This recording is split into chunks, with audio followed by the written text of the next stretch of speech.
Real talk guys, I was working on my usual news video regarding new Macs in October because Gurman had recently given us a bombshell report. However, Apple surprised us and actually gave us invites to the event today. So yes, parts of the video might have not aged well, but yes, the event is official now. And so let's delve into what Gurman tells us to expect when it comes to the new Mac releases. So yes, I was caught completely off guard by this new report because recently we were expecting new iPads to launch in October and everyone was saying, hey, it should release on the 17th of October, but we got a pencil instead. Now Gurman did go against his reports claiming the iPads won't be launching soon, and he's generally a much more reliable source, and so him claiming out of the blue that we could see new Macs is very interesting. And by the way, would like to remind you guys, like this video and subscribe for more content like this, it would be appreciated.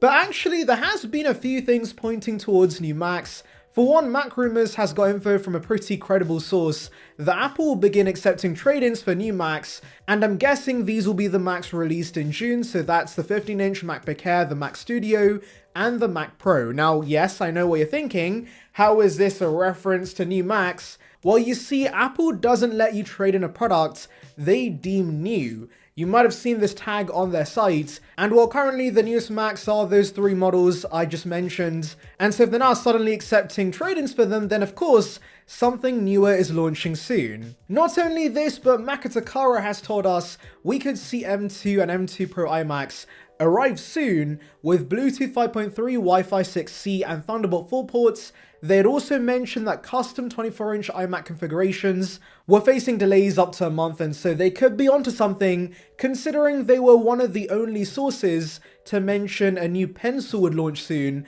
and we would not get new iPads. Now, they did tell us the new pencil would be an Apple Pencil 3 that had magnetic tips, but that was not the case. But hey, they were still partially right. And so coming back to Gurman's report, he says that Apple's planning a Mac-centered product launch at the end of October, and notes that the 24-inch iMac and the base and higher-end MacBook Pros are in short supply and most configurations are not available till mid-November, and so Gurman believes this is a sign these models could be updated soon, which guys, I'm a little confused about. You see, the iMac refresh does make sense. Right now, this is the only machine in the range still using M1. That poor thing has been neglected for over 2 years, and so it's about time we got a refresh. Also, some of you guys might remember this, but we did get images of new colorful braided USB-C cables on Weibo that we thought would come to iPhone 15, but no, they came with basic white cables instead.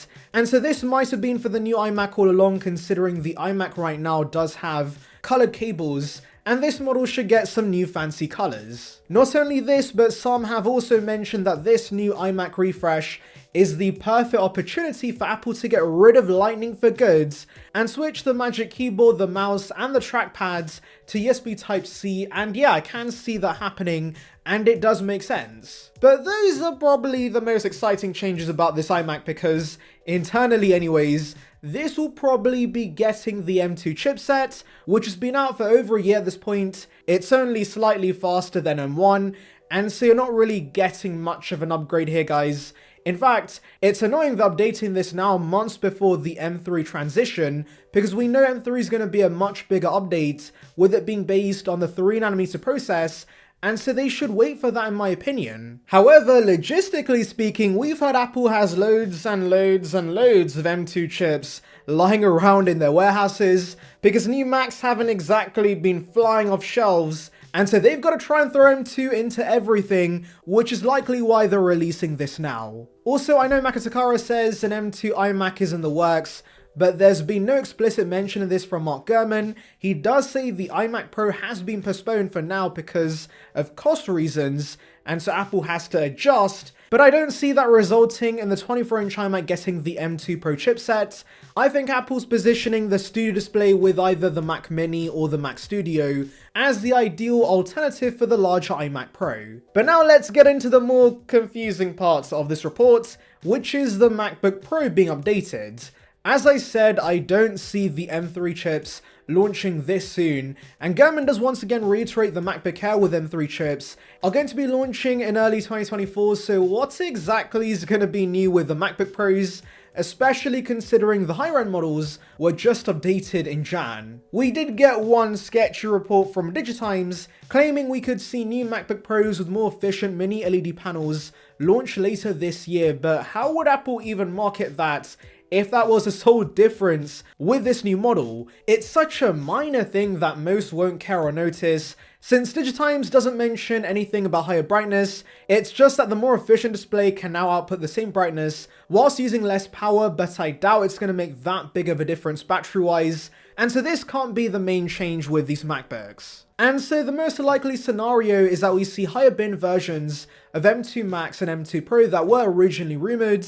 Apparently Apple was planning to introduce a 20 and 40 core GPU version of these chips, but they were scrapped back then because of low yield rates. However, now that things have been stabilized, I can see Apple giving us these additional chip options to the MacBooks. It would definitely be a very weird move either way, but Apple has done this in the past with Intel Macs, where we would sometimes get a random refresh to a Mac that was only just updated months ago, and so I guess the same is going to happen during the Apple Silicon era as well. Also, some of you might remember the iPad Pro that was released with the A12Z, which had one more GPU core compared to the A12X, so this could be similar to that. And coming back to what Digitimes told us, I could see the more efficient displays being a secret upgrade alongside these new chips, similar to, of course, the 13-inch MacBook Air gaining Bluetooth 5.3 support once a 15-inch Air was released. They did not specifically market this because it's a very small upgrade, and so the same applies with these display upgrades. Now, Gurman does mention the base MacBook Pro could also be updated,